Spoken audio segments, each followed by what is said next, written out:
नमस्कार दोस्तों, मैं आशा करता हूँ आप अपनी लाइफ को एंजॉय कर रहे हो, अपनी सेहत, फैमिली और पढ़ाई का ध्यान काफ़ी अच्छे से रख रहे हो।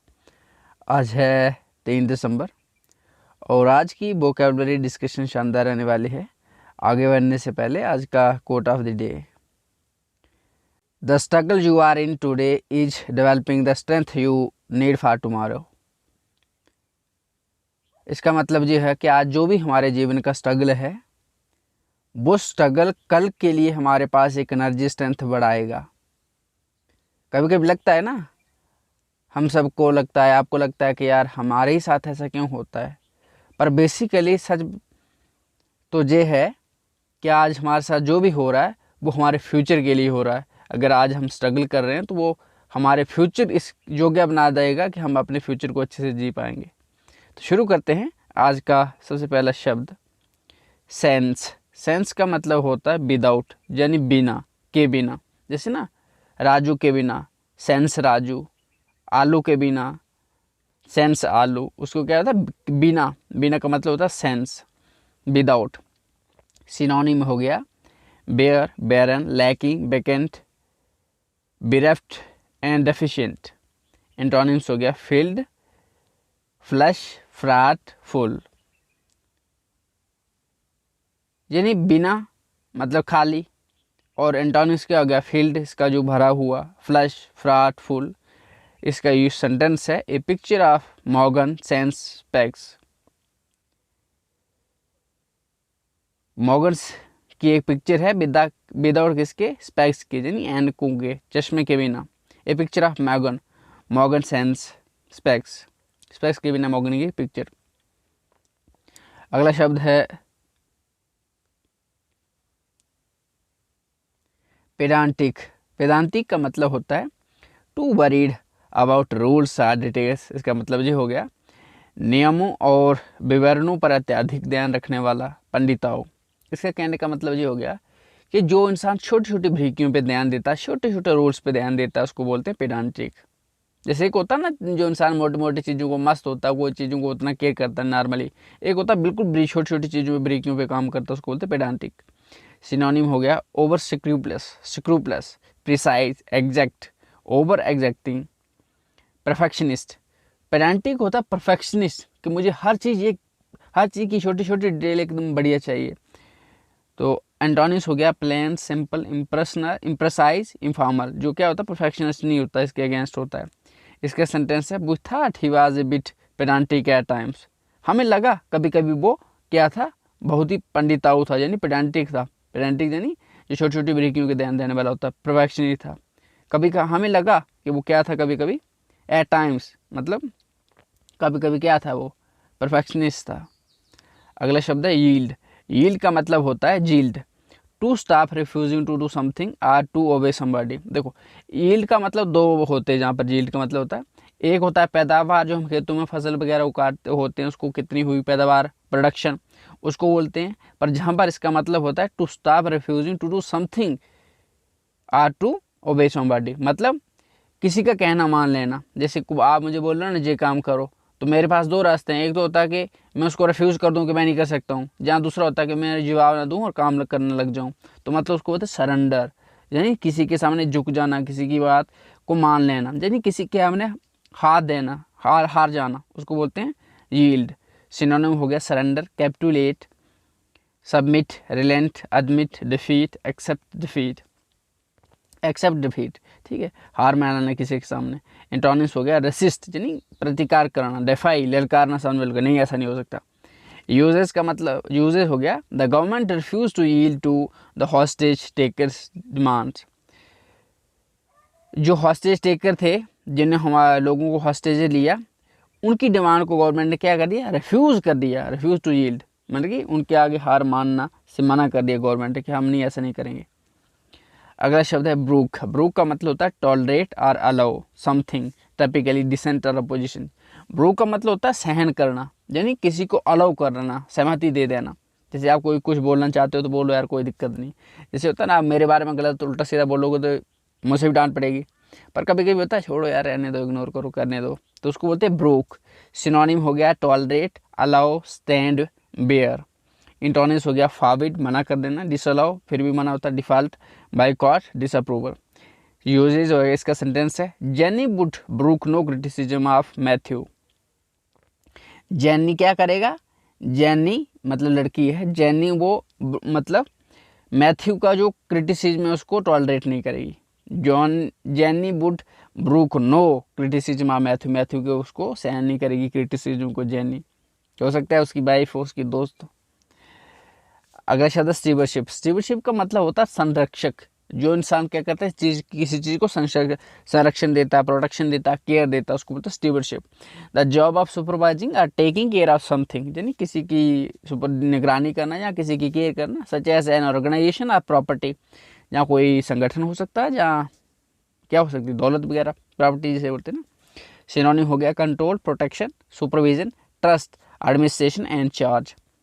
एंटोनिम्स हो गया केयरलेस, मतलब स्टीवर्डशिप हो गया कि इसका स्टीवर्डशिप हो गया जो केयर करता है किसी चीज़ की, इसका अपोजिट क्या हो गया केयरलेस, हो किसी की केयर नहीं करता, नेग्लेक्ट, नेग्लिजेंस। इसका सेंटेंस है the funding and stewardship of the national housing service. The funding and stewardship of the national health survey, जो मतलब क्या फंडिंग है और केयर है किसकी, नेशनल हेल्थ सर्वे की। ट्रैक्शन, ट्रैक्शन का मतलब है वो होता है the action of pulling something along a surface, the power that is used for doing this. देखो ट्रैक्शन का मतलब क्या होता है, सतह पर कुछ खींचने की क्रिया, कर्षण, कर्षण से प्रयुक्त बल का प्रकार। जब आपने देखा है जैसे मान लो जो फ्लोर होता है जहाँ पर टाइल वगैरह होती है, तो कभी कभी ऐसा होता है कि कोई चीज़ इतनी भारी आ जाती है जो हम उठा नहीं पाते हैं, तो हम क्या करें उस पर घसीट के ले जाएंगे ना अपना ताकत लगा के, उसको बोलते हैं ट्रैक्शन, मतलब घसीट के किसी चीज़ को ले जाना। यानी सिनोनिम हो गया grip, friction, adhesion, purchase, resistance, pull, haulage, propulsion. Antonyms हो गया slip, slide, skid, fall, false step. Usages हो गया, इसका सेंटेंस हो गया डीजल इलेक्ट्रिक स्टीम ट्रैक्शन, मतलब डीजल इलेक्ट्रिक स्टीम ट्रैक्शन, मतलब ये डीजल वाला भी ट्रैक्शन है, मतलब जो चीज़ों को खींच के ले जाता है, और क्या है इलेक्ट्रिक वाला भी है और स्टीम ट्रैक्शन भी है। अगला शब्द है फिलिप। फिलिप का मतलब होता है something which acts as a stimulus और बूस्ट टू एन एक्टिविटी। देखो इसका मतलब होता है, फिलिप का मतलब होता है किसी चीज़ को प्रोत्साहन देना, किसी चीज़ को एनकरेज करना, किसी चीज़ को मोटिवेट देना करना, किसी चीज़ को एनर्जी देना, किसी चीज़ को जोश देना, उसको बोलते हैं फिलिप। जैसे आप ना कोई काम करना चाहते हो, यार बहुत डिमोटिवेट हो रहे हो, मैं करो करो चिंता मत करो हो जाएगा, नो टेंशन, कोई समस्या की बात ही नहीं है, तो मतलब आपको क्या मैं फिलिप कर रहा हूँ, तो उसको बोलते हैं फिलिप। सिनोनिम हो गया स्टिमुलस करना, किसी चीज़ को स्टिमुलेट करना, स्टिमुलेशन होता है, स्टिमुलेंट होता है, बूस्ट होता है, एनकरेजमेंट होता है। अपोजिट किसका क्या होगा, जब मैं आपको मोटिवेट दे रहा हूँ तो उसका अपोजिट होगा डिमोटिवेट कर देना, यानी सिनोनिम हो क्या हो गया डिस्करेज, डांट, डिमोरलाइज, डिसहार्टन। इसका सेंटेंस होगा the halving of a car tax would provide a fillip to the sales, कि जो कार का जो टैक्स है वो अगर आधा हो जाएगा ना तो क्या करेगा, सेल्स को फिलिप देगा, मतलब फिर सेल बढ़ेगी। भाई आपके पास 100 रुपया कमाते हो आप, 50 रुपये आप गाड़ी लिए उसका टैक्स दे रहे हो, 50 ही बचे, तो फिर आप 50 का ही सामान खरीद दोगे। लेकिन मान लो वो क्या हो गया, अगर आपका वो सामान जो टैक्स देते हो वो 20 रुपये होगा, 30 रुपये बच गए ना, अब सेल आप कितने की करोगे, कितने का चीज़ें खरीदोगे, 80 की खरीदोगे, तो सेल क्या होगी, मतलब उसका वो फिलिप होगा ना, उसको एनकरेजमेंट होगा। अगला शब्द है ओवरहेड। ओवरहेड का मतलब होता है अबव द हेड, सर के ऊपर से जाने वाला, ठीक है, और द वस्त। सिनोनिम हो गया above, up above, high up, in the sky, on high, जो ऊपर से हमारे से ऊपर हो। और इसका अपोजिट क्या हो गया, इंटोनिम्स हो गया अंडरग्राउंड, मतलब सिनोनिम हो गया हमसे ऊपर, above the, above your head, तो इसके क्या होगा अबव योर फीट होगा ना, अबव योर हेड का अपोजिट क्या हो गया अंडरग्राउंड, यानी आपके पाँव के नीचे। इसका यूजेज है overhead electric cable, overhead electricity cable, overhead electricity cable, overhead electricity cable, ये डबल हो गया है। अगला शब्द है रिबाउंड। रिबाउंड का मतलब होता है टू हिट समथिंग और somebody and then go in a different direction. Rebound का मतलब होता है किसी चीज़ को, कोई चीज़ टकरा जाना वापस आ जाना। जैसे बॉल फेंकते हो ना, आप क्या करता है, बॉल दीवार पे लगता है, वापस आपकी तरफ आ जाता है। अब जरूरी नहीं जिस डायरेक्शन से आपने फेंका उसी से आएगा, पर वापस हो जाता है, उसको बोलते हो रिबाउंड। यानी आप गिरते हो फिर से उठ जाते हो, गिरते हो फिर से उठ जाते हो, उसको बोलते हैं रिबाउंड। सिनोनिम होगा bounce, bounce back, spring back. Ricochet, boomerang, glance, recoil. इसका अपोजिट हो गया, एंटोनिम्स हो गया destroy, deteriorate, hurt, ruin, beacon. इसका सेंटेंस हो गया the ball rebounded off a defender and bent to the into the goal. जो मतलब क्या कर रहा था, जो बंदा बॉल को, the ball rebounded off a defender, जो बॉल को रोक रहा था ना, वहां से वापस हो गया ball, and bent to into the goal. कहाँ पे चला गया, गोल में चला गया। अगला शब्द है सर्कमस्पेक्शन। सर्कमस्पेक्शन का मतलब होता है the quality of being wary and unwilling to take risk. देखो, प्रूडेंस, सावधानता। इसका मतलब ये होता है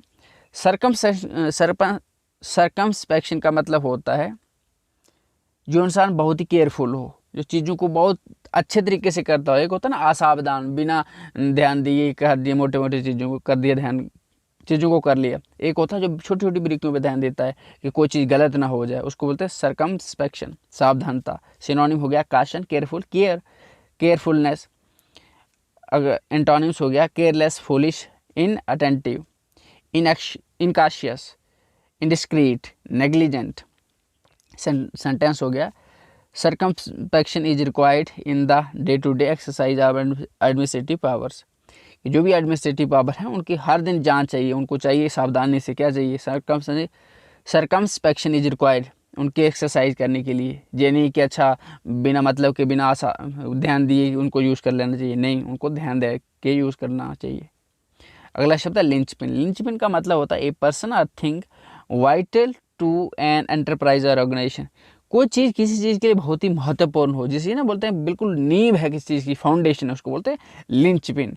इसका हो गया सिनोनिम हो गया pillar, backbone, bulwark, prop, anchor, buttress. Antonyms हो गया boycott, disapproval, invalidate, negate, disapprove, disagree. Usages हो गया, इसका सेंटेंस होगा nurses are the linchpin of the national health service. जो नेशनल हेल्थ सर्विस है ना, उसकी जो नर्सेस क्या है, लिंचपिन है भैया, बैकबोन है उसकी, क्योंकि उनके बिना काम नहीं चल पाता है। अगला शब्द है पैची। पैची का मतलब होता है अधूरा, कुछ बातों में अच्छा और कुछ बातों में दुर्बल। देखो, not complete, good in some parts but not in other. देखो, पैची का मतलब होता है जो चीज़ बीच बीच में हो। जैसे बारिश हो रही है, पैची बारिश हो रही है, मतलब थोड़ी कहीं कहीं हो रही है, कहीं नहीं हो रही है। तो ये उसको क्या होते हैं, सिनोनिम हो गया अनइवन, बिट्टी, बाराइंग, वेरिएबल, वेरीगेटेड, डेपल्ड, मोटल्ड, उसको बोलते हैं सिनोनिम, यानी पैची, जी बीच बीच में हो रही है। और जो चीज़ लगातार हो रही है, सभी मतलब रुक रुक के नहीं हो रही है, हर जगह हो रही है, उसको बोलते हैं यूनिफॉर्म, कांस्टेंट। सेंटेंस है my knowledge of Tamil is rather patchy. मेरा जो तमिल का नॉलेज है ना, पैची है, मतलब मुझे सारे शब्द नहीं आते, बीच बीच में आते हैं, तो उसको बोलते हैं पैची। अगला शब्द है बॉय। बॉय का मतलब यानी ये बॉयड का फॉर्म है, थर्ड फॉर्म ऑफ बॉयड का, थर्ड फॉर्म इसकी है बॉयड है, तो इसका फर्स्ट फॉर्म वर्ब है बॉय। बॉय का मतलब होता है to keep something at a high level, किसी चीज़ को ऊंचे स्तर पर रखना, उसको बोलते हैं बॉय। जैसे ना पानी में चीज़ क्या होती है, बॉयड हो जाती है, यानी तैर जाती है, और नीचे डुबोगे आप तो उसको बोलते हैं लकड़ी वगैरह, तो उसको बोलते हैं वॉइड। सिनोनिम हो गया बोल्स्टर, बूस्ट, बकअप, चीर अप, मतलब किसी को उत्साह देना, उसको लो करना। एंटोनिम्स हो गया low, depress, sad, unhappy, gloomy, despondent. इसका सेंटेंस हो गया share prices are buoyed by the news of a take over, कि जैसे ही टेक ओवर किया गया शेयर प्राइस क्या हो गए, बॉयड हो गए, उठ गए, ऊपर उठ गए। अगला शब्द है प्रीकैरिटी। प्रीकैरिटी का मतलब होता है the state of being precarious और अनसर्टन, मतलब किस चीज़ की अनिश्चितता, मतलब जो चीज़ निश्चित ना हो, सर्टन ना हो, उसको बोलते हैं अनसर्टन हो, उसको प्रीकैरिटी। सिनोनिम हो गया अल्टरनेशन, एंजाइटी, कैप्रिशियसनेस, चेंजेबिलिटी। एंटोनिम्स हो गया काम, सर्टनिटी, ईज, पीस, स्ट्रेंथ, श्योरनेस। जो चीज़ मतलब जिसकी श्योरिटी हो कि होगी, एक होती प्रीकैरिटी जहाँ पर उसकी श्योरता नहीं है। सेंटेंस है the precarity of the housing market, ये हाउसिंग मार्केट की है ना, उसकी अनिश्चितता है, कभी बदलती है, कभी कुछ होता कभी कुछ होता, उसको बोलते हैं प्रिकेरिटी।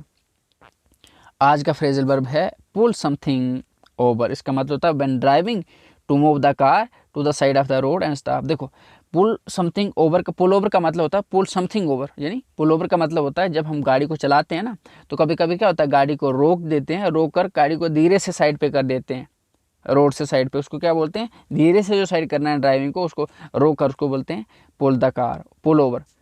The engine is making strange sound, जो इंजन था वो कार का वो अजीब ही आवाज़ दे रहा था। Pull the car over and take a look, car को साइड पे पार्क करो और लुक लो, उसको देखो, यानी साइड पे पार्क करने को क्या बोलते हैं, पुल ओवर। आज का ईडियम है storm in a tea cup, इसका मतलब होता है एक्सैजरेटिंग ए प्रॉब्लम, किसी समस्या को बढ़ा चढ़ा कर बता देना, भैया बढ़ा देना कि बढ़ा चढ़ा देना। एंगर, वरी अबाउट समथिंग अनवर्टेड, देखो किसी प्रॉब्लम को, गुस्से को या चिंता को किसी के बारे में मतलब बढ़ा देना जहाँ पर कोई इंपॉर्टेंट नहीं, जैसे कोई चीज़ ऐसी है जहाँ कोई ज़्यादा इंपॉर्टेंस है नहीं लेकिन आपने बढ़ा चढ़ा कर उसकी इंपॉर्टेंस इतनी बढ़ा दी तो उसको बोलते हैं storm in a tea cup. Example है their debate was only storm in a tea cup, उनकी जो डिबेट है ना सिर्फ बढ़ा चढ़ा के ही किया, कोई एक्चुअली है नहीं, actually neither of them took the problem too seriously, लेकिन उनमें से किसी ने प्रॉब्लम को सीरियस नहीं लिया, सिर्फ डिबेट को उन्होंने बढ़ा चढ़ा के किया। So with this I am signing off, I hope you enjoy the discussion. If you enjoy the discussion, please like, share and subscribe. If you have any queries, please let me know in the comment section. See you guys very soon. Till then, take care. Thank you for watching. Have a nice day.